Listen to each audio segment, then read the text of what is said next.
We are unleashed. I think we are. I feel pretty unleashed. I don't know about the rest of you, but I feel like the collars are off, as are all of the bets. And who knows, depending how this show goes, all of the shirts, I might get that down and dirty. Because we're talking the Rise of Skywalker, and what a sexy, sexy talk this is going to be. Because it's a sexy, sexy movie. Isn't that right, Rob McDonald? It's definitely a sexy, sexy movie, but my top will not be coming off. I will guarantee that. I will guarantee that to our fans that they do not have to see that. Well, okay? We'll see about that. I'm Andrew Fantasia, and I am much more liberal with my clothing.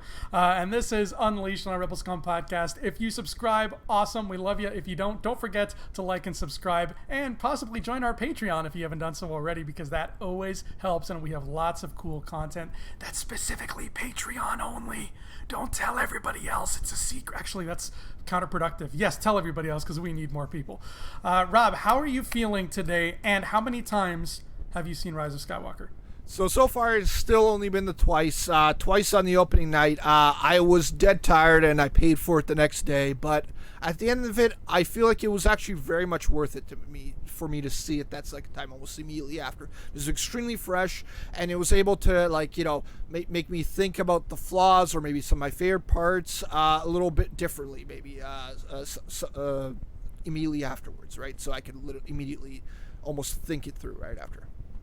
I can only imagine how exhausting that must have been. I have only in my life had 2 instances where I watched a movie and then immediately watched it again, and neither of them were Star Wars. I think that my brain would be fried after something like that. Even I saw it today for the second time, and there was a 2-day gap between one and the other, and even that, it was still, because there's so much to process here, that it was still a big shake to the body and the soul. Mm-hmm. But all right, off the cuff here, I know it's tricky because your viewings were back to back, but do you find that in that little tiny space between one viewing and the next, did your opinion change? Did it start off as something, and then after the second viewing it changed to something else? No, it didn't do that. Yeah, that's the one thing, right? If you see it one time, you get to process it properly, make your thoughts thought of for the most part, and then the second time, your thoughts can change a little bit. For the most part, it changed slightly. There were certain things that I was literally just thinking about after the movie. I took that half an hour or 45-minute break, whatever it wound up being. I can't even fully remember how much it was because it was mostly a blur. But you woke up in Atlantic City. Absolutely, yeah. I woke up in Atlantic City and I saw a BB-8 and I started putting coins in it. That's exactly what happened. It was literally the smaller things that we'll get into that kind of tweaked my perception of it, and it actually, I'll reveal my cards here. I wound up liking it a little bit more after I saw it that second time immediately after. Cool. And just to be safe, because I don't think I've specified this will be a spoiler-filled review. Yeah. Kids at home. So if you don't like spoilers, tell your mom and dad to shut off the video right. I don't know why I'm talking down to everybody like they're a child. I'm sorry. Without getting too specific yet, I think I would agree with you, Rob. I think I enjoyed it more than I did the first time. I think the second time around, I appreciated more than the first. And the first time I didn't walk out of there with any kind of disappointment. But the second time I walked out of there with just more love than the first. But let's get into this here. If you could say, first of all, tell me about your thoughts soon as the credits rolled after your first viewing. What's going through your head? So if we're talking about the credits, does that mean the crawl? Is that what you're referring to? No, the end credits. Oh, as soon end as it credits. Finishes, yeah. What's going through your head after that first viewing? Well, I'll tell you exactly what was going through my head because it was literally for me to watch the credits.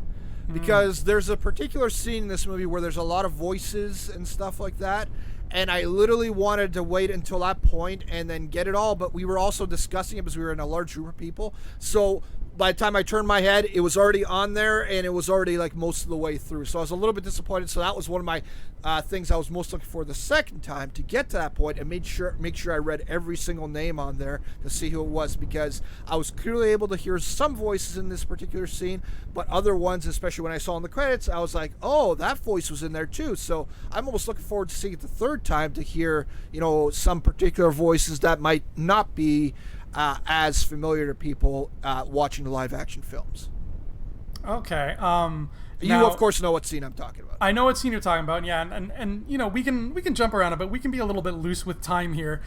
So even though the scene does take place right near the end here, just quickly, I'm sure you saw more names than I have. Like, I can name, in terms of who I heard there, I can name Yoda, Qui-Gon, Mace, Obi-Wan, Anakin, Ahsoka, and Kanan. Who am I missing? So there was also Ayla Secura. That was another one of them. So her voice was actually in there. I can't remember what the actress was that actually voiced her. And then I think... No, that might have been the only one I think that she might have missed. But there might have been another name of some kind that we also missed as well. Oh, that's dope. Never in a million years, if you would have said to me, Andrew, never tell me the odds before this movie, the odds we hear Ayla Secura's voice.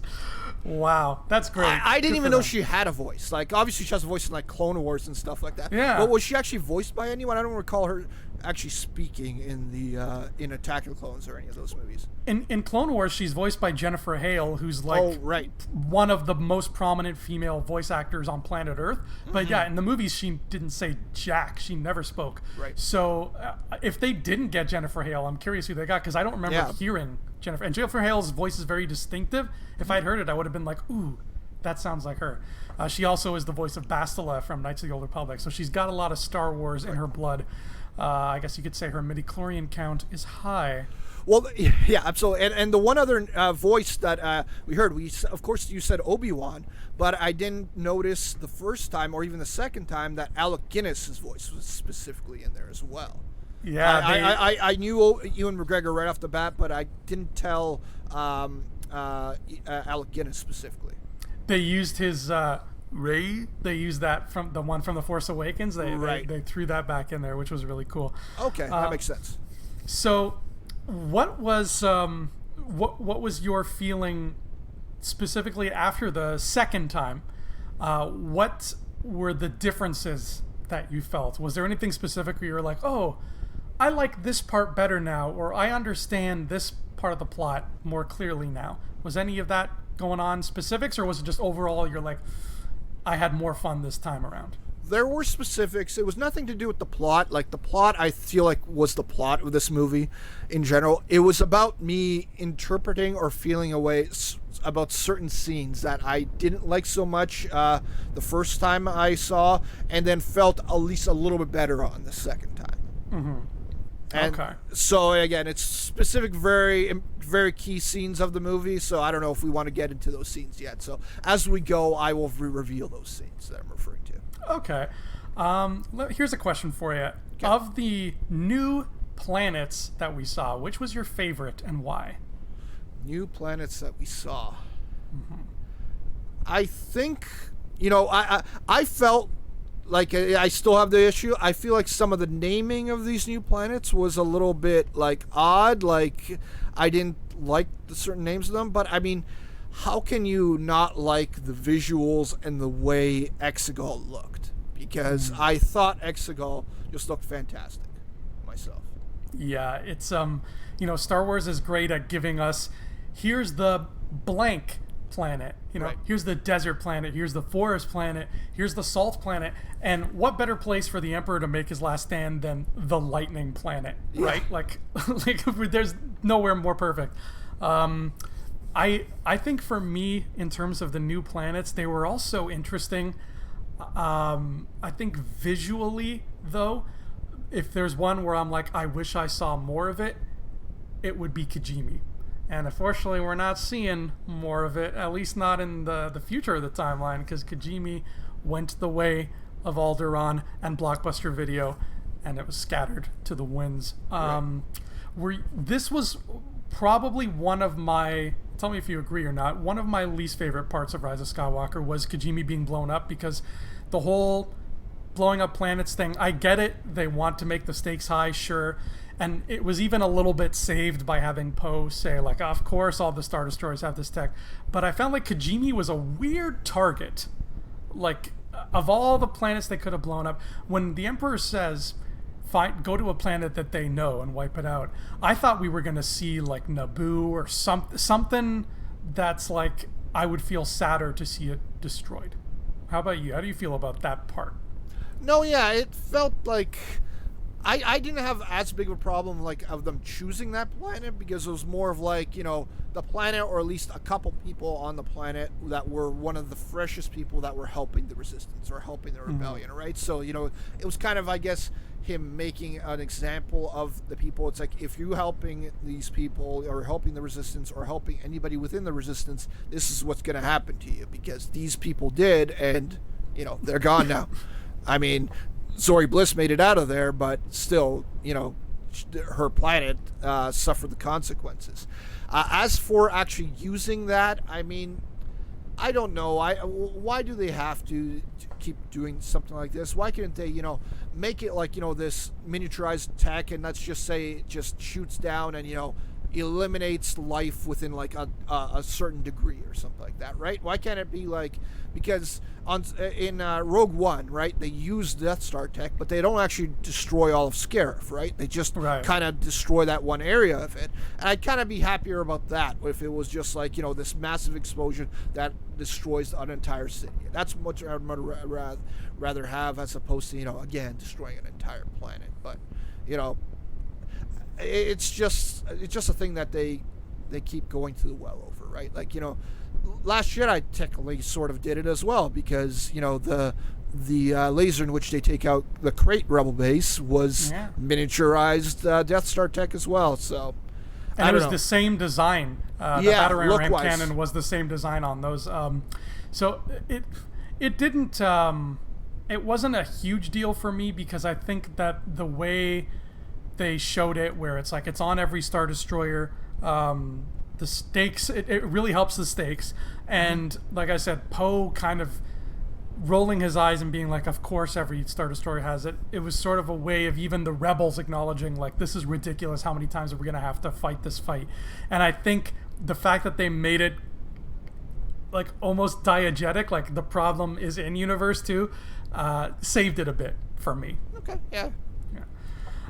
Now, let's talk about this for a second here, because who's controlling this wonderful, wonderful fleet but Emperor Sheev P himself here. Now, Rob, we knew Sheev was coming. We all knew, thankfully. I feel like if they had never said anything and saved it as a twist, I feel like it would have been hated. So I'm glad they told us ahead of time. But when we finally get the Emperor, what were you thinking beforehand about how his return would be handled, and did it live up to your expectations? I mean, it sort of did and sort of didn't on different end. Like, if we're talking about a specific plot element, I found it very odd that, you know, they revealed, you know, the Emperor's back because he sent out, you know, a distress, you know, saying that he's back, right? And, you know, it was the quickest and most, you know, best way for them to accomplish this, because it's already a 2.5-hour movie. If they go on explaining more things, you know, they'll get into the 3-hour section, and they'll get to more of and beyond that. And, you know, as much as you and I and a lot of people would have loved, you know, a 3 or 3.5-hour movie, it just might not have serviced, you know, the younger fans, which is, they have such a large amount of younger fans. But what bothered me in particular about this idea that he sends out this distress signal and letting everybody type of know is it just didn't feel Palpatine to me. Like, Emperor Palpatine goes on, you know, if we're looking at the prequel story, he goes on, like, you know, hiding almost everything from everybody because he's just looking to, you know, use every leverage he has, right? And for him to just, you know, blatantly come out and say, it's like, hey, I'm back, everybody, just doesn't seem like a Palpatine plan to me. That was one thing that kind of bothered me a little bit about the Palpatine part about it. I like that. I like that answer. I was in the camp where, before we went into this, because I I didn't read a lot of Legends EU back in the day. Remember, I was always more of a source book kind of guy than actual novels and Dark Horse comics and all that. But I knew about Clone Emperor and how he comes back, and I think it's called Dark Force Rising or something, that comic where he comes back as a clone and everything. Mm-hmm. And I was never in love with that idea. Even as a kid whose favorite character has always been Emperor Palpatine, I was never keen on the idea of he's back as a clone. So going into this movie, my head was wrapped around the thought of like, I hope he's anything but a clone. Whether he's a ghost or a holocron or something, whatever it is, I just hope he's not a clone. And I'm probably going to say this a lot during this episode, but I'll say it now and get it out of the way. You know that I am a huge devourer of the visual dictionaries that DK makes for Star Wars. Never in the history of Star Wars have I ever felt like I needed one of those more than I do now, specifically because of SheVP, because the movie didn't spell out exactly what his return was like. It wasn't, the stupid way, everybody was making fun of beforehand, where it's like, hey, how are you alive? Because, like, it wasn't that, but it was very, very vague. I love that he explains it by using his line from episode 3, unnatural. That was, that made my heart soar. But there's so much info about him, about what we learn regarding him and Snoke, being that he made Snoke and he's growing a bunch of Snokes in this vat. There's so much information there that I think was skimmed over because, like you said, we only had 2 hours and 21 minutes in this film. And I feel like that page of that visual dictionary is going to be so crucial to help understand what was going on. And from what I gather, it looks like he is a clone body, and he's just putting his essence in the body. I could be wrong. Again, I need that book to kind of clarify this for me. But I will say that once I saw the movie, and from seeing it twice, this only grew, I felt like I was totally on board with him, how he was. And I feel, and tell me if you agree, Rob, I feel that Darth Sidious has never been scarier. Visually, absolutely. Like, in terms of the way they lit him and the way he looked, like he looked like a zombie for like the entire movie until the end part of it, right? Mm-hmm. Like, he looked like like he was just waiting to gnaw on Rey's brains. Like, at any point, he'd just bust or start eating her himself like a zombie would. I 100% agree with that part of it. And as to how he possibly survived and how we might find out that he survived, I have a feeling that the root of the answer lies within his conversation with Anakin, actually, from episode 3, and how he was telling him about cheating death, how it is possible to cheat death, right? Mm-hmm. And for him using that type of thing and pulling Anakin in with the dark side by telling him that, I have a feeling that the answer isn't as simple as clone. I have a feeling it's very rooted within the roots of the Sith and of the dark side, and that it's some type of ability that higher, very powerful Sith users are able to learn and able to do, and that would enable them to do something like this.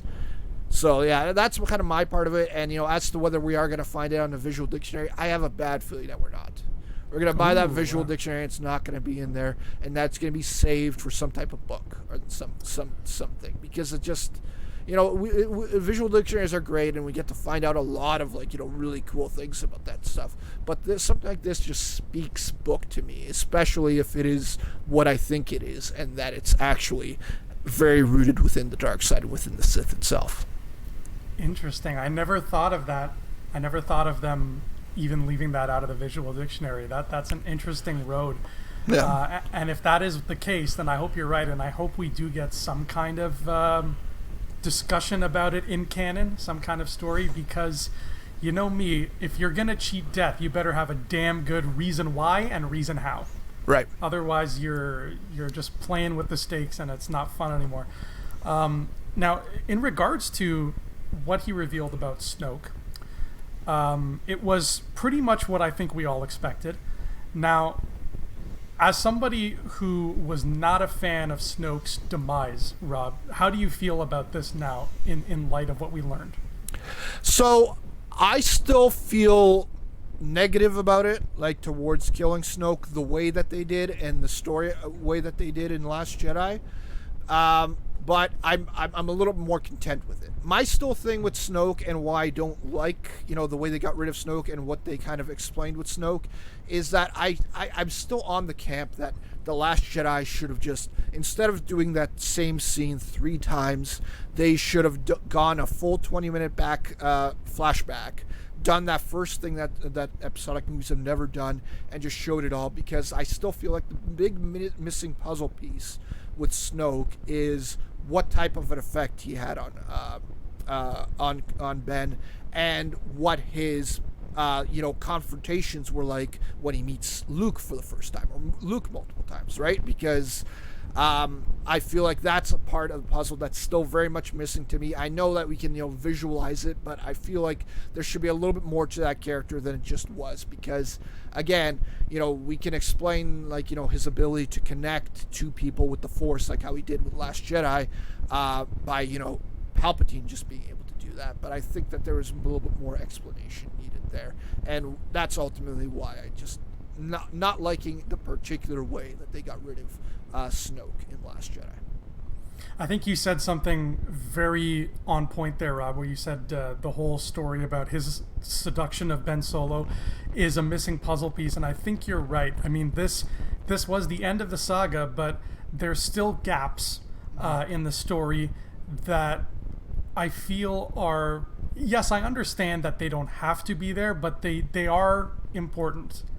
Just because they're not necessary doesn't mean they're unimportant. And I think that whole thing regarding him turning into the dark, being swayed by Snoke, who is in fact SheVP, but that whole temptation regardless, and then the sacking of the Jedi Temple and all that is all still very much a mystery. You're right, I would have loved a flashback like that flashback we got in Rise of Skywalker, where you see young Luke and young Leia and they're dueling and stuff.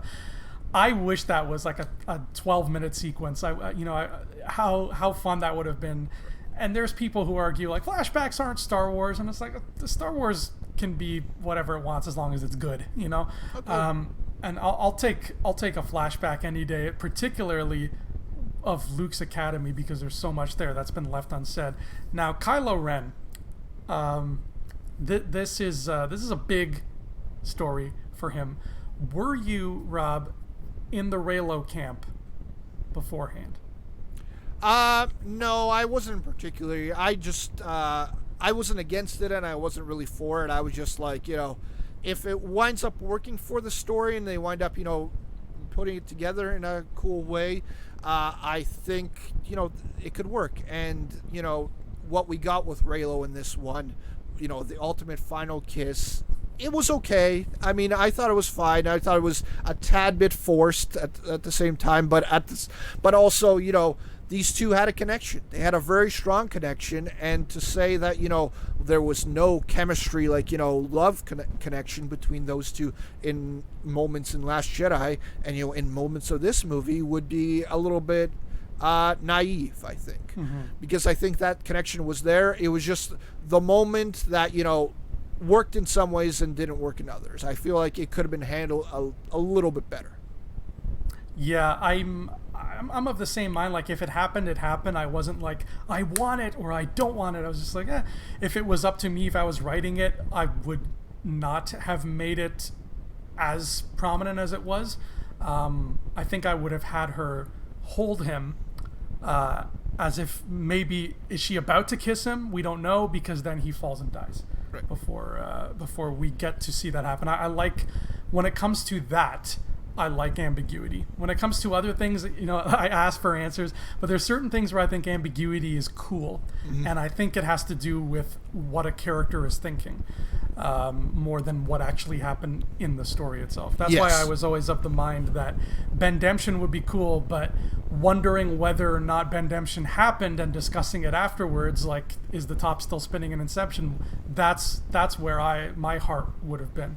And, you know, obviously we got very much of Bendemption, and that's fine. Again, I'm not going to hate on the movie. It's just, it's not what I would have done, but it didn't ruin anything for me. Right. Now, Kylo's whole journey throughout this film, did it hit you in the right feels where you were on board with it, or were you staggered by it? It hit me in some moments. It didn't hit me in others, because if we're talking about the moment that did hit me quite a bit, it was the dialogue and the way the scene played out in which she finally sees Han Solo again. Right? Mm-hmm. You know, it's in his own imagination, but the fact that they used, you know, more or less the same dialogue within Force Awakens, and, you know, just in some ways it's almost his like vision how he wishes that scene had played out in some ways, especially at that moment. I loved that scene, and I thought that was so well handled. The other part of the Bendemption, as you've dubbed it here, I'm going to totally hashtag that afterwards, by the way, and give full credit to you. And, I didn't make it up. I can't accept that credit. No. Oh, okay. I've heard it in a few places. Okay, it's the first I've heard about it, so I'm giving you credit, at least right now, for opening me up to it.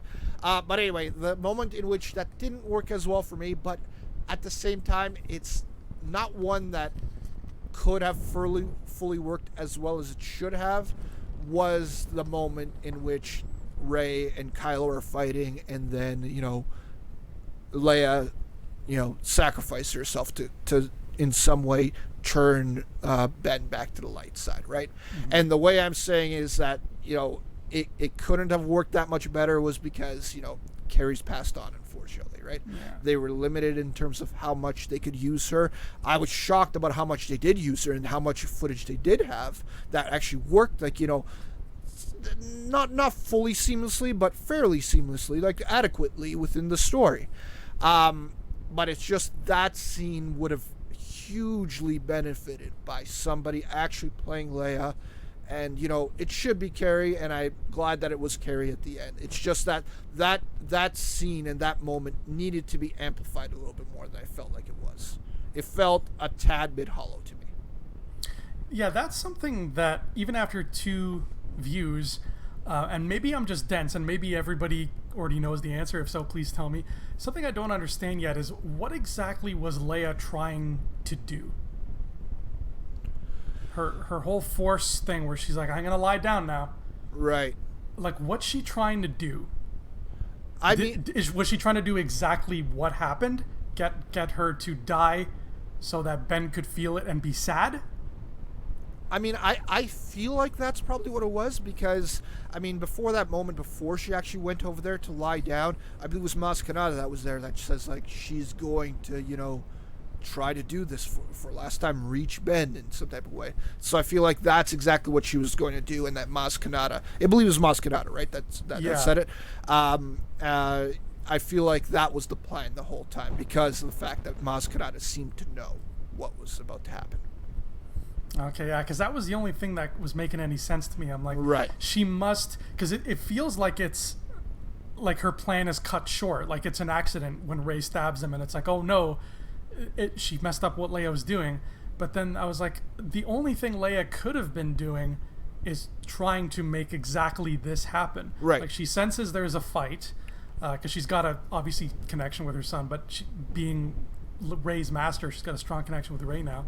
She must have sensed they're together, they're fighting, because that's kind of what they do when they end up in the same room. Right. I am going to, you know, I'm no help to anybody else. I'm just standing in this jungle. I'm going to get my son back through this complex plan.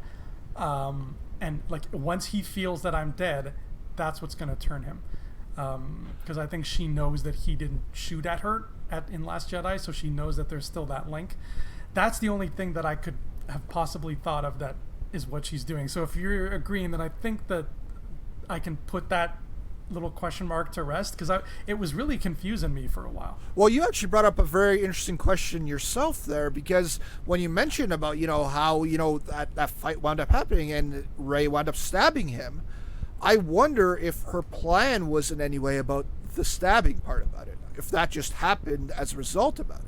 But at the same time, maybe that was a part of her plan, because maybe somehow she would have sensed, how Rey's kind of being turned to the dark side. Like maybe she would have sensed that moment that happened earlier with the Sith lightning, in which she happened about it, right? Like how close she seems to be getting to the dark side, and in which, possibly her stabbing Ben and nearly killing him, like only surviving because she healed him. She force healed him. I guess that's the new term for it now.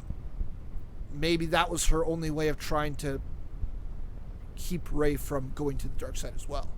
Maybe in some ways trying to save her student and her son at the same time. Yeah, because that's the part that I'm unsure about. What she had planned in terms of Rey in that moment. I think that makes the most sense, because she's in terms of Kylo, he's feeling her die because she's like putting her spirit in him, sort of. So he feels that, like, oh my God, my mother. And in terms of Rey, Leia knows that Rey can feel it anyway. She doesn't need to, quote unquote, possess Rey to get that feeling. Rey's connected. She's attuned to it. Right. So Rey would feel it too, and she'd be like, oh my God, I just killed Leia by doing this. And that in turn does what you're saying. It gets Rey to realize, I can't be going around killing willy-nilly, because look how awful this made me feel. Like, this is the dark side. And right away, Rey is like, I'm healing you. So I think, this would be a very mastermind Palpatine-esque move by Leia to foresee all of this happening, but I think that's what she had in mind. Right. Otherwise, I can't imagine what she was doing when she lies down on that table and is like, time to put my body out in the, like, what? That's the only other answer I can think of. So at least that question is cleared up for me, which is nice. Now we got to meet some new folks. Okay, none of them were named Matt Smith. We got to meet Zori Bliss. We got to meet Jannah and General Pride. Of these new characters, who resonated with you and who didn't? I mean, for me, and if we're talking about relationships, there was a particular character that very much I connected to. Well, two characters, because one character went in hand with the other one, and a particular relationship. Zori and Poe, they might be the main relationship that I'm most interested in, partially because I think they did such a great job introducing her character, and at the same time, Babu was Babu was pretty funny at the same time. So that was kind of a hand-in-hand two new characters I think were very well introduced, and I'm very interested to see where the Zori Bliss character could go. Like I would almost be down for like a Poe and Zori Disney Plus show if they want to do it, and if Poe, we know what John Boyega feels about Disney Plus shows, but I wonder what Oscar Isaac would think about doing a Disney Plus show, because that's one that I would very much like to see. Any excuse to see Kerry Russell in that outfit again? Yeah, I'm on board. Yeah. I liked everybody too. I think if I have a least favorite new character, and this isn't even a mark against them, it would be Allegiant General Pride. Mm-hmm. And the reason I think that is because he was a great villain. I think the fact that he was so good and played by such a talented actor is the reason I didn't really like him as much as the others, is because he kind of swooped in and just took Hux's place. And I'm following Hux for 2 movies, and I don't care what the Last Jedi haters think. I loved Hux.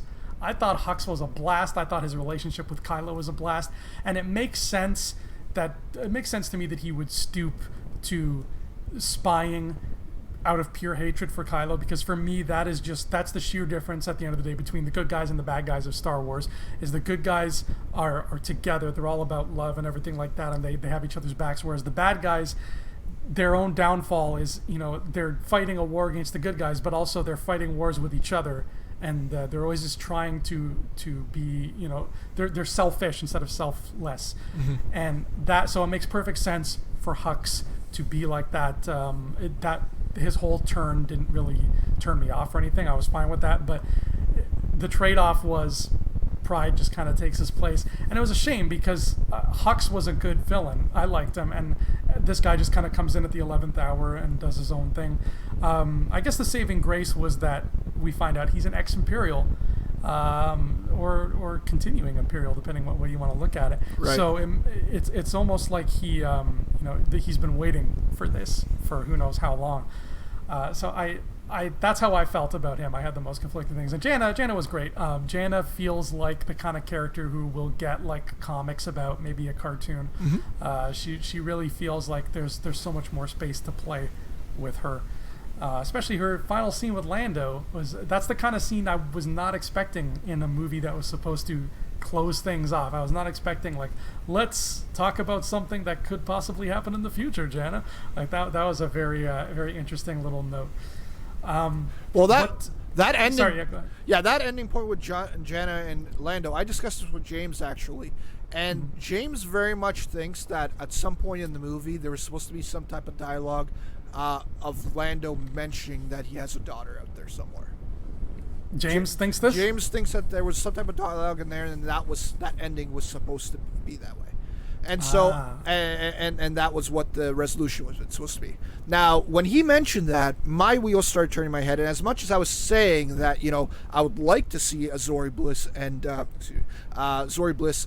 Poe Disney Plus series, I think one of the reasons in which somebody would take out that type of dialogue, if that dialogue in fact existed, would be to open the future up for something. To open the future up for more adventures and for more stories to tell.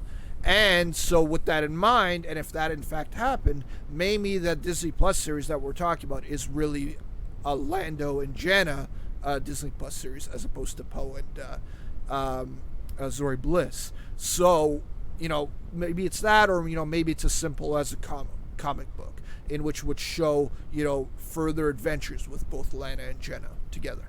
Jana. Yeah, that makes a lot of sense. And like, let's be real. I mean, Lando is a smooth operator.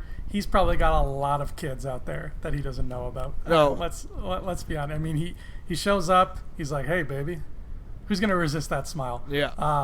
I guarantee you, even if he's not related to Jana, he's got kids out there. He's probably got like a half Wookiee kid somewhere. That's Lando. Now we've been on this emotional journey now twice, you and I. I don't know about you, but I am a big crier in movies. I get emotional very easily. Did you cry at any point in The Rise of Skywalker? I do not cry. I never really Be honest. that. I never really got that emotional because I feel like the most emotional that I could have gotten was in that moment I told you about, in which I felt like the death of Leia and the way that it happened would have been nailed a whole lot more, unfortunately, if Carrie had still been around. I feel like that's the moment in which I would have gotten extremely emotional.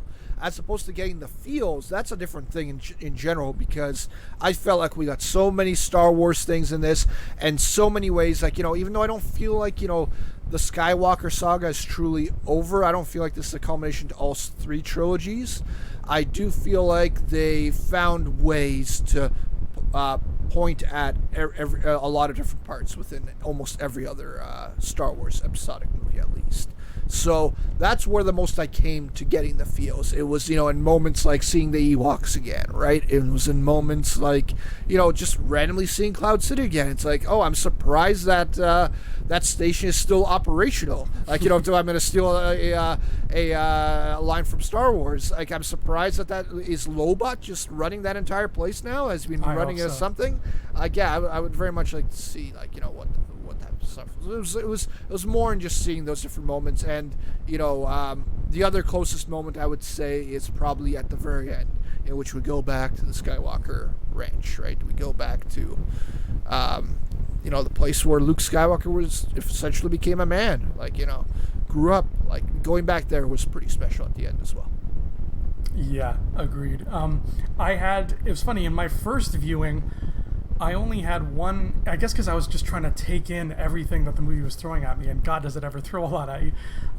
The only time I ever had tears in my eyes during the first viewing was Chewbacca's reaction to Leia's passing, which is incredible moment. I don't think Jonas Swotmo gets enough credit for what he brings to Chewbacca. He's great.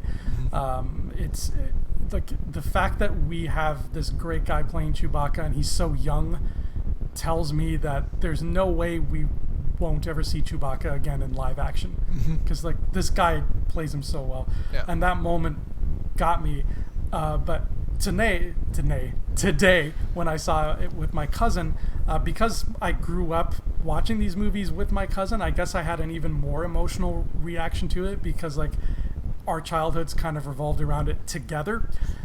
I had a lot more moments where, even though I knew these things were coming, and I'm playing off him because he's getting emotional, so the whole Leia death, the Chewie reaction again, the Han Solo showing up, those got us. Like we were both like there's a lot of that going on. And for me, a moment that I was not surprised by, but I was just like, this didn't even really affect me the first time, but now it does, was the moment where our hero, Rey, dies. She dead. She dead. She's she's not dead for long, but that girl dead. And it was just this whole thing of like, I'm looking back at the past 6 years or whatever, and here's this girl that we've been following, that we have come to know, come to love, and she's our new hero, and she's got this huge journey ahead of her that we've been going through step by step, and to see her kind of drop just dead, and like we linger. I don't think I have ever lingered on an open-eyed, lifeless corpse as long as I have lingered on Rey. Like we do see a lot of her just there, like as a dead body, and it was disturbing, and it really got to me. And I'm like, oh man, this poor girl. Even though I knew, because it's my second time, like I knew she's gonna be fine. Just give it like 40 seconds. She'll be making out with Adam Driver. It's all good. But like I still had that feeling, like damn, like that would break my heart to lose Rey. She's my friend. That moment was an unexpected treat to kind of have that connection, and I think that brings us to, for me, the biggest part of this movie, and probably the most satisfying part of this movie is Rey herself, because damn, did this girl ever carry this movie from start to finish. What do you think just of Rey's journey in Episode 9? I mean, it was an up and down one. Like, if we were gonna, talk about Rey's journey, like how you just said, if in individual movies, I think her journey in Rise of Skywalker completely trumps her journey in Last Jedi or her journey in Force Awakens, right? Like, in Force Awakens, she starts, getting another father figure, and she loses him and so forth, and learns the Force, right? Last Jedi, she finds another father figure, learns the Force, loses him again as well. In this one, she really has to, deal with, the soul in terms of, is she destined to be evil? Like, this revelation in which she is a Palpatine, like, has a lot of effect on her, but she's wondering, I have this power, but, I've been learning this power, I've been perfecting this power over this entire time, and am I perfecting this all for the wrong reasons? Because, I mean, we saw that scene, like that trailer, I believe it was a Super Bowl trailer, right, in which showed, it might have been right before that, the Dark Rey trailer, right? That's the one I'm referring to. Oh yeah, that was D23. That was D23. Okay, never mind. So that trailer, when we first saw that, it was like, oh, we're gonna see that. Is it gonna be just a fake out? Is it just gonna be a vision or whatnot? It ultimately wound up being a vision, but it wound up being a very well executed vision in my estimation. Because she saw herself and how bad she could become, and it was not like she just saw herself like in a vision in Force Awakens, right? When she does that, she goes face to face with herself and sees how scary and how evil she could become, and she like lives it a little bit more. Like I felt that moment more so than I felt that moment in Force Awakens, in which she goes through all the different Force visions that she does. This one felt like it was a mirror of what she literally could be if she doesn't make the right choices, and possibly at least in that moment, a future in which she can't avoid. because that's what it was. Like, the first time she uses that Force lightning on that, she's terrified, right? Like, she just lost Chewie, but arguably what damaged her even more was what she just saw and what just happened, because everything she's been building towards over, I guess within the actual timeline, it'll be 2.5 years, right? Because this movie takes place 2 years after Last Jedi, I believe, right? I've heard 1 year. 1 year only? Okay, all Yeah. right. So regardless, whether it's 1 year and some time, or 2 years and some time, it's been that journey, and all that training that she's been going through. It looked like it was all for naught. Yeah. In a lot of ways. Now, Rob, that since 2015, I've been waving the Rey Natasha Palpatine banner proudly, back and forth. Were you waving any banners, or were you just like sitting back and saying like, I'll see what I see? Were you in any camp where you're like, I think Rey is this or comes from that? So it wasn't since 2015. I would probably say that if I was in the camp of she was somebody and connected to somebody, for the longest time, not since 2015, I'll say since like late 2016 or something like that, right? I was in very much the idea that she was probably going to be a Palpatine as well. That's the one I thought, if she was connected to a lead character. Because if, we're running through the different things, like, Kylo's already a Skywalker. I don't see her being another Skywalker as well.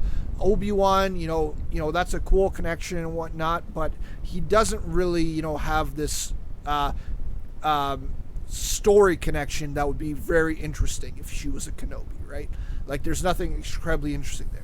I thought the most interesting thing, and the most interesting that we got in this movie, is she was a Palpatine and she had to fight her nature.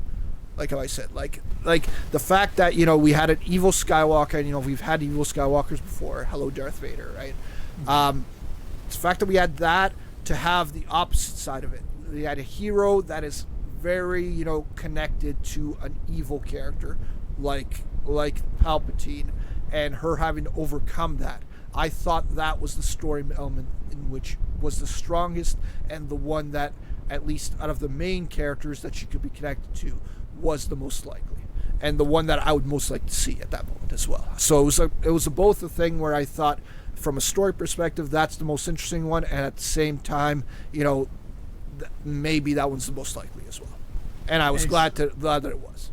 It was either that or she was nobody. That was really what it was in Last Jedi. Yeah, 100%. Like, there's nothing to me that would have been more interesting than Palpatine's connection. And, like, for all the reasons you said, like, that's how you test Rey. People complain that she was too strong and nothing, she couldn't, nothing stood in her way. She was always succeeding. Well, you wanna see somebody be tested. You tell them, hey, Space Devil is your grandfather. Yeah. Do with that information what you will. And because we know that Rey is such a good person, and it's so important now more than ever that we see her with her friends a lot. Thank Jesus we got scenes with her and Finn and Poe as friends, because now more than ever we need to see what she's scared of hurting. We need to see who she's scared of losing, and that fear of, I could hurt somebody, I could be like my grandfather, has so many more stakes when you're surrounded by essentially victims. Michael Myers isn't that big of a threat if he's standing in the middle of a cornfield, but you put him in a room full of kids, suddenly the Halloween music starts playing and you're getting very afraid. To have that relationship with Finn and Poe be as strong as it was here, and Chewbacca, because he's alongside with them there, made it all the more real. And like you said, when she force zaps that ship and she believes Chewie is gone, that's heart-wrenching, and that's something we never got with Luke or Anakin. By the time Anakin was tapping into the dark side, he didn't give a shit who he was hurting. He was just like, oh, he chokes his wife and he doesn't even faze him. Yeah. Luke has, he finds out, he spends however long, like a year, thinking maybe Vader lied, maybe he's not my dad, and then Yoda's just like, yeah, he is. And Luke's like, all right, I'll go fight him. And we get like 3 seconds where he's about to kill Vader and he looks at his hand and he's like, no, this isn't me. And that was a beautiful 3 seconds, but that's all we got.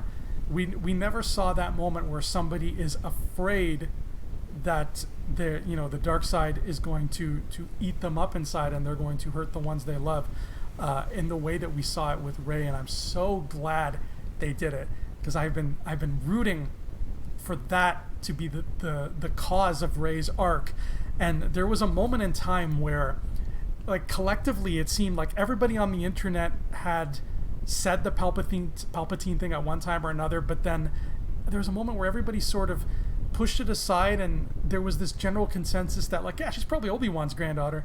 And I was like, no, like, that is such a boring route to take. Yes, I want to see Ewan McGregor too, but here's the thing. Here's how that scene would play out if that had been the case. Kylo Ren is like, I know who you are. You're the granddaughter of Obi-Wan Kenobi. Who's that? He was a really good Jedi Master. Neat. The end. Like, where are the stakes in that scene? Absolutely none. I'm so glad that they went this way, and it gives Palpatine a reason to come back, because before I knew he was back, I was like, please let me have him back. This would be a perfect way to shoehorn him in. But B, more importantly, it gives Rey that wonderful hurdle to overcome, and what a hurdle it is. And she basically gives her life for it, and by the end of it, she's a corpse for a very long time. It still disturbs me to think of how long we spent staring at her dead body.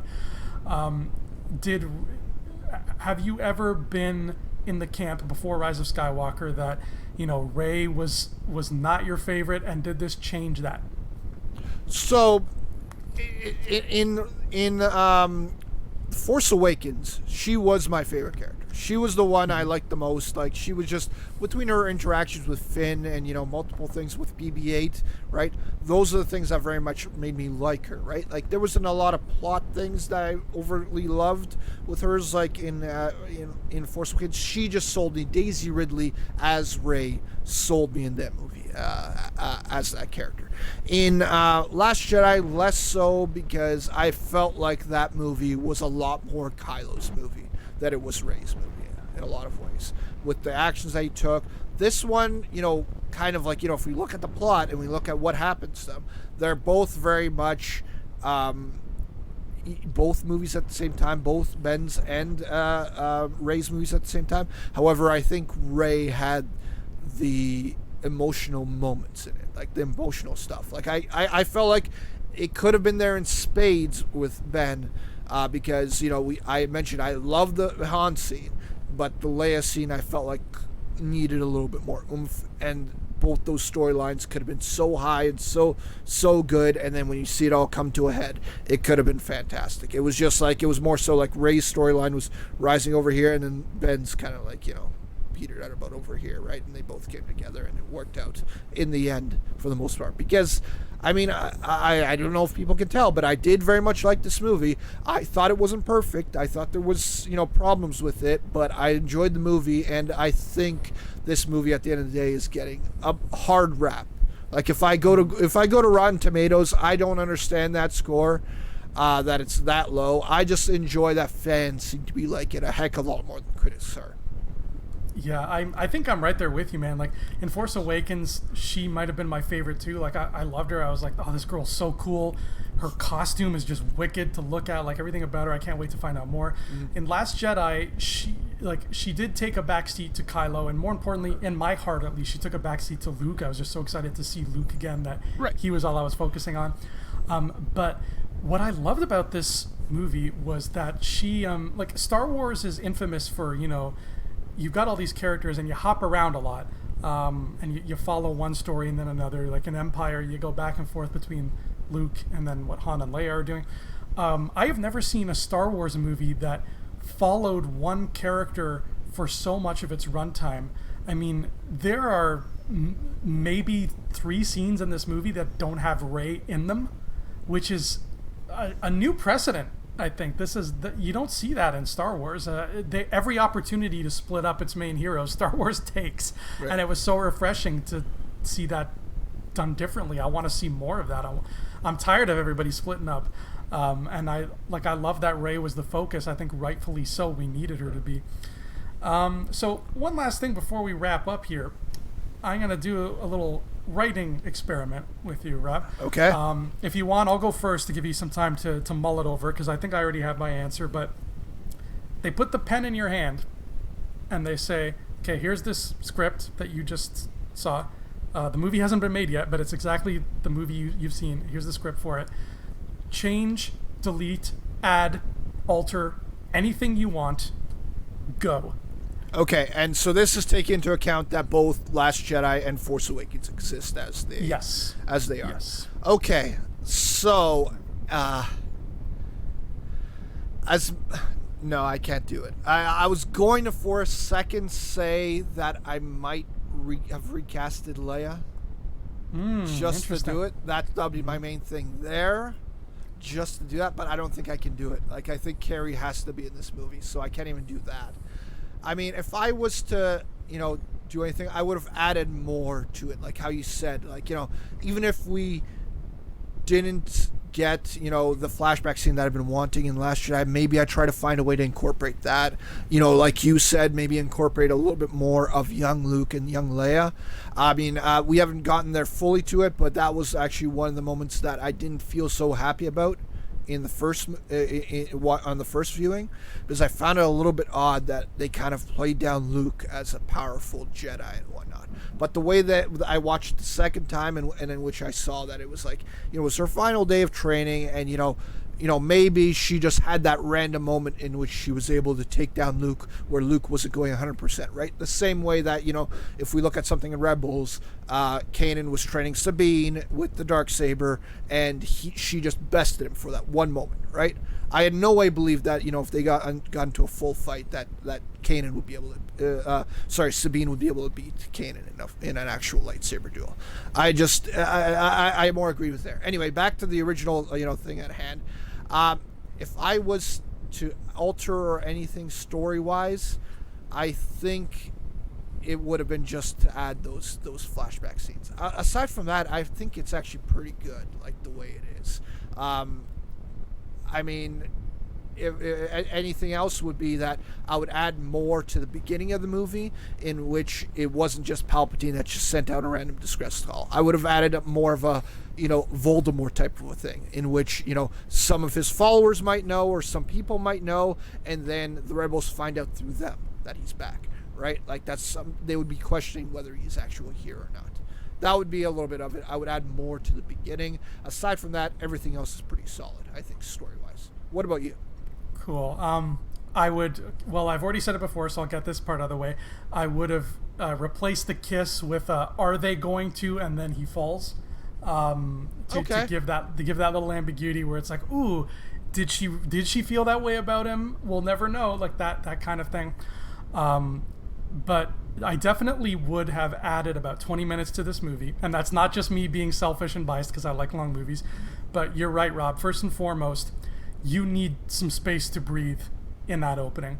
To open with just like, hey, Palpatine's been sending out a signal. Trust me, I know you haven't seen it, but it happened. And it's like Kylo is there for 30 seconds, and he's like, I found you. I'm just like, wait, hold on, please. Back it up. I need like a good chunk of time in there where it's Kylo and the First Order, and let's throw Hux in there to give him more screen time, and maybe even see a moment like, without spelling it out, but like maybe see the moment where we can be like, I bet you this is the moment where Hux decides to go squeal to the Resistance. See some moments of them tracking this signal, figuring out what it is, and then getting to that point where he's on God knows what planet, fighting who knows who those people are to get that Wayfinder device. And then once he arrives on Exegol, pacing that a little bit slower so that it's a bigger deal to see him. Kylo did not look as shocked as I think somebody should be to see the Emperor. I think that needed to just be spaced out a lot more. Then I would have added, I'm not sure where, either on Pisana or on Kijimi. I'm thinking Pisana just because it's lit better than Kijimi, but I really think we needed a scene where our group of heroes fights the Knights of Ren. That was the thing I was just thinking of right now as you were going. Yeah. Yeah. Because you need, like, those guys, man. They talk about shortchanged. Like, their fight scene is a fraction of the length of the Praetorian Guard scene, and it's barely lit. They are shadows that Kylo is hurting, and you're like, I guess that's a Knight of Ren. That could be a Jawa, but I guess that's a dude in black armor. I think they deserved better, especially because they were JJ's babies. Like, he loves the Knights of Ren. Like, I'm like, dude, what? Are you sure? Are you sure you love the Knights of Ren? I think Pisana would have been a great place. Like, show them getting Chewie. Like, Chewie's a big guy. He can handle himself. Show them fighting Chewie. Maybe have Poe and Finn see that and be like, we gotta help him. They go down there to fight, but it doesn't end well. I don't know, something where there's an excuse to see them in action. I like the idea of it happening on Kijimi, because the layout of Kijimi would be cool for a fight, and Rey could get involved because Rey was kind of busy on Pisana. Right. I don't know, somewhere there, just get them to do something and show us how good they are at fighting beforehand, so that when we see Kylo walk into their midst with no weapon, we realize how much trouble he's in. Well, and here's the other thing that I would add if we were adding something more to the Knights of Ren.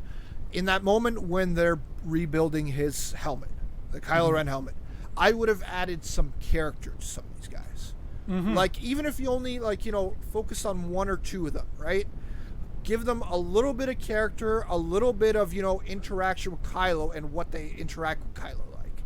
Because then, ultimately, in that end point, when he has to fight them, if he has to fight two of those guys and you could get, like, a traitor moment, like from Force Awakens, do something like that, or adds a little bit more, like, a little bit more stakes and a little bit more, like, emotion and a little bit more, more there than as sort of, like you said, fighting, faceless dudes. Like, it could be a great fight scene and, and so forth, but to add something, of importance there about him fighting, the guys that he's put together, that might be one of the things I would very much add. I'd add, like, maybe 2 or 3 minutes of extra dialogue, like, Tarantino-esque dialogue between these guys. That would be one of the things I'd like to see. Yeah, they needed something. They needed some body. They were just empty husks there. Yeah. And I'm sure we'll find out more about them, but it's a shame we couldn't see that here. And the last thing I would add is very quick, and it's very selfish, and I realize it is absolutely 100% unnecessary. But when Rey stands up and grabs her lightsaber and faces down the Emperor, even just like a flash of lightning, and we see the ghosts all lined up beside her, just for like a second, and then they're gone. Oh my God, that would have been a nice little treat. And again, you don't need it. The point it gets across just fine, but seeing them would have been really, really special. And I think that would have hit home it a little bit better, because one of the criticisms I've heard in that is that it seemed like she was so, like, overpowered, like more powerful than she ever should be, especially when you just saw the Force lightning, take out so many ships and whatnot, and she's actually fighting it back. If you just had that little visual, like how you're discussing it, you could in a way just know that she's, these Force ghosts are pushing their power into her, like, making it very much clear that it's not just her doing it, it is truly the rest of the Jedi beside her doing this. Yeah, it really sells that final line there for everything. I got goosebumps for a second when we were just talking about that moment. There you go. So, yeah. That would have been beautiful. So any final thoughts, Rob? Final thoughts on the Rise of Skywalker? At the end of the day, you walked away from this franchise. How do you feel? I feel good. I don't feel great because, again, like, I feel like, there's stuff that needed to be, addressed a little bit more. In fact, when we were just talking about it, I'll add on one little thing. Imagine if, even if we took this idea that, he sends out this stress call, lets everyone know that he's back with Palpatine. I'm going to set the clock back a tiny bit, and instead of us getting Broom Kid at the end of Last Jedi, what if they were, all the heroes were huddled around the Millennium Falcon, and then the last thing that we go out on Last Jedi on is just the radio turns on, and then you hear him, Palpatine. Imagine if that's how Last Jedi ended. Anyway, that's all I was gonna say. If that was the way that it ended, that would truly be an amazing cliffhanger in which everybody would be talking about for the next 2 years. But yeah, I feel good at the end because I feel like the Rey thing came at us in spades in this one. Like I said, we got what we needed with Kylo. It was just, JJ was handcuffed, right? Like in what he could do with some of this stuff. And, if we're talking about anything, it felt like in some moments he was kind of trying to redo and, fix the stuff that he did not like about The Last Jedi so much. Like, it was one character that we didn't even mention here, and we would not have, we would mentioned plenty of times in The Last Jedi reviews. Rose was barely in this movie at all. It was like, that was like a character. It's like, hey, I'll put her in the movie. She was a contractually needs to be in this movie, but she's not going to be in this movie at nearly as much as some other ones. Like Dominic Monaghan might have had more screen time than she had in this movie. But regardless, which is a shame because I love Kelly Marie Tran, and I wish they could have given her more. I'm glad she was in the battle. I'm glad she wasn't like on the jungle planet, just like on a computer. Right, like not randomly. It's like, hey, I went to Kojima. Oh no, that would have been bad. But yeah, I feel strong. I enjoyed this. I feel like it's a little bit like nitpick that too much. Like I don't know what people were expecting. Like did they really think J.J. Abrams would do a Rian Johnson movie? No, he was going to do a J.J. Abrams movie, and that's what was going to happen. And I feel like the resolution for the most part was quite strong, and I enjoyed this movie. It's very much a movie that's made for Star Wars fans with Star Wars moments that I think majority of Star Wars fans will like. Yeah, I think that there's no doubt that this is a movie for Star Wars fans. Yes. Which makes sense. It's at the end. Like, this isn't the movie where you try to get new fans on board. This is the end. You are playing to existing fans, just like they did with Endgame. If I have friends who are not Star Wars fans and they ask me, like, should I go see it? I would honestly say, go see it, but you're not going to enjoy it as much. Like, I know for a fact if my friend Tiago goes and watches, I think you've met Tiago. Yeah. I know for a fact if he goes and watches this right now, one of the first things he'll say when he comes back is like, why did they linger for like 2 full minutes on Luke lifting that X-Wing out of the water? And I'd be like, that it's a Star Wars. Like, it's not meant for somebody who doesn't like. It really is a fan servicey movie, and I don't mean that in a bad way. I think that my final sort of feeling on all of this is that I had a wonderful time. I am so happy with how this movie turned out. I am surprised at how much it left open, considering it's a final chapter. I'm surprised at how much ancillary stuff could spin off from it now. There's a whole world. We know we have 3 years till the next movie, and I'm sure it's going to be filled with books and comics and all kinds of fun stuff. So I hope that some of those things are in there, particularly the Jedi Temple story and the how the hell did Sheevy get a body story. Yeah. I would love to see those told. I don't care in what medium, as long as it's not a pop-up book. I think anything other than that I'll take. And most importantly, what I want to see next, Disney, Lucasfilm, this new trilogy, because you have promised us it's 3 movies. Plan it out. Yes. Sit down in a room. I don't care who's directing. Get your writers. Plan it out from movie 1 to the final minute of movie 3. Have that in the bank. I guarantee you your movie trilogy will be even more loved than this one. I guarantee there is no world where somebody's going to watch that and like it less than they like these. Interesting. No world. Yeah. And that's not to crap on these movies. I love them. But it's just, you reap what you sow. You got lucky with this sort of Mad Lib version of writing a trilogy. Yeah. It's like I say one sentence, you follow it up with another, and then I have to end your story. Plan it out. And I guarantee you the results will have a much more positive impact on the world than even this did. You hear that, Disney? You want to impact the world? Just do what Andrew Fantasia says. We should literally tweet this out to Disney, and they can do it. Yeah. And I said it before, and I'll say it again, Disney. I will take half of what you normally pay writers. I got ideas, and I will take half the salary, and I'll get you a trilogy like you've never seen before. No, Trust me.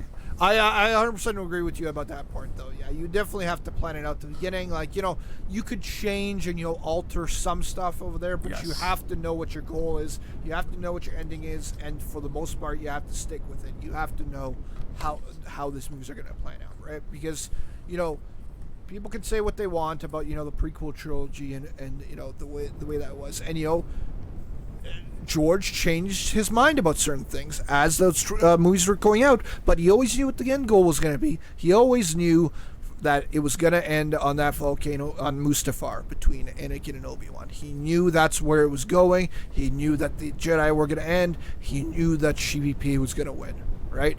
That was his goal, and he knew he was going to get there. And, whether it's, changing Jar Jar's, screen time and whatnot, right? Things change, and you can do that. You can be reactive to fans in some way. It's just that you have to have one man or one woman. It could be anybody. One person steering the ship, because if you got multiple people steering the ship, you never know. You'll wind up in with the mermaids, and they'll drive you into some rocks, right? And that's what nearly could have happened with these movies. Right. Luckily, things worked out in the end. At least in my opinion, I believe in your opinion as well. So. Oh yeah, they made it much harder on themselves, but they did it. Now I hope going into the future they learn. Let's do this the easier way, and we can still have a great product at the end of the day to show for it. But that was our thoughts on our very early thoughts on the Rise of Skywalker and how we feel after watching it twice. When I get my hands on that visual dictionary, Rob, who knows what might change, if anything, but I definitely am ravenous to read it. I asked for it for Christmas, so it's like I might have to wait to see if I got it. The wait is killing me. But that was Unleashed. I have been Andrew Fantasia. He has been Rob McDonald. And you guys have been drop dead gorgeous, as always. Thank you so much for watching us talk about this movie for so long. We hope you enjoyed it. If you didn't, that's cool too, but I just hope everybody has a good time with the movie. So mostly I hope you enjoyed it, and I hope you enjoyed us. And we'll see you around at some point here on the Rebel Scum podcast channel. Until then, my friends, my enemies, my Reylos, everybody in between, may the force of others be with you. Always. Hey scumbags, thanks for watching. Don't forget to give us a thumbs up on our video. As always, please subscribe to our YouTube channel, Rebel Scum Podcast, for all the latest videos.